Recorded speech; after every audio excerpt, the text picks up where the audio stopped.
নমস্কার, আঙ্কাশা অঙ্কিত jobs update চ্যানেলের পক্ষ থেকে আপনাদের জানাই সকলকে স্বাগত।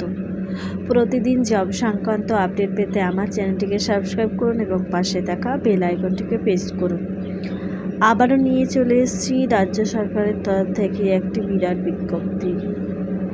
এটি রাজ্যের মুখ্যমন্ত্রী মমতা বন্দ্যোপাধ্যায়ের ঘোষিত রাজ্যে ব্লকে ব্লকে কর্মী নিয়োগ। বিভিন্ন পোস্টের জন্য কর্মী নিয়োগ হচ্ছে।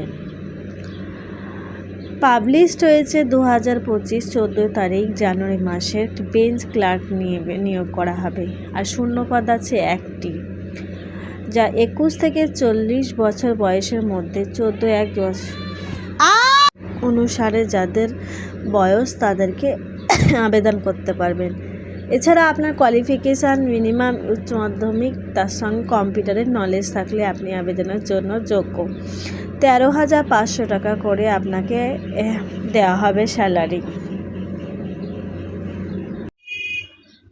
এছাড়া অনলাইনে রেজিস্ট্রেশন আপনি করতে পারেন।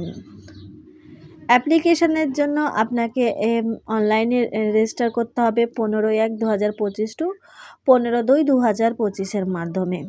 ডকুমেন্টের জন্য আপনাকে আপলোড করতে হবে মাধ্যমিকের এজ প্রুফ হিসাবে বার্থ সার্টিফিকেট অথবা অ্যাডমিট কার্ড। এছাড়া ভোটার আইডেন্টি কার্ড, আধার কার্ড অথবা রেসিডেন্সিয়াল প্রুফ, এডুকেশন কোয়ালিফিকেশানের মার্কশিট অর্থাৎ আপনার সর্বোচ্চ শিক্ষা যোগ্যতার মার্কশিট সার্টিফিকেট। কম্পিউটারে এক্সপিরিয়েন্সের জন্য যে কোনো ইউনিভার্সিটি থেকে আপনাকে সেটাও দিতে হবে। এছাড়া যদি আপনার কোনো কাজের অভিজ্ঞতা থাকে কম্পিউটার বেসিসে, তাহলে আপনি সেটা দিতে পারেন।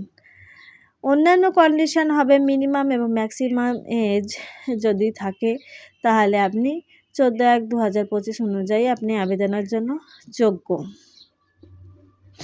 এছাড়া ক্যান্ডিডেট সঙ্গে ভেরিফাইয়ের জন্য আপনাকে আইডেন্টি কার্ড নিয়ে যেতে হবে, ফটো আইডেন্টি কার্ড নিয়ে যেতে হবে, প্রিন্ট আউট বের করে নিতে হবে, সব কিছু সেলফ অ্যাটেস্টেড করে আপনাকে নিয়ে যেতে হবে।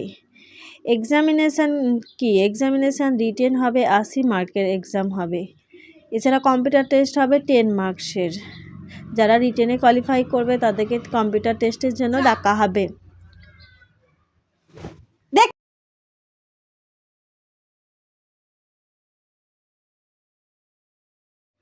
এছাড়া আপনি যদি কম্পিউটার টেস্টের জন্য পাশ করে থাকেন তাহলে আপনাকে 10 মার্কসের জন্য ভাইভাতে ডাকা হবে।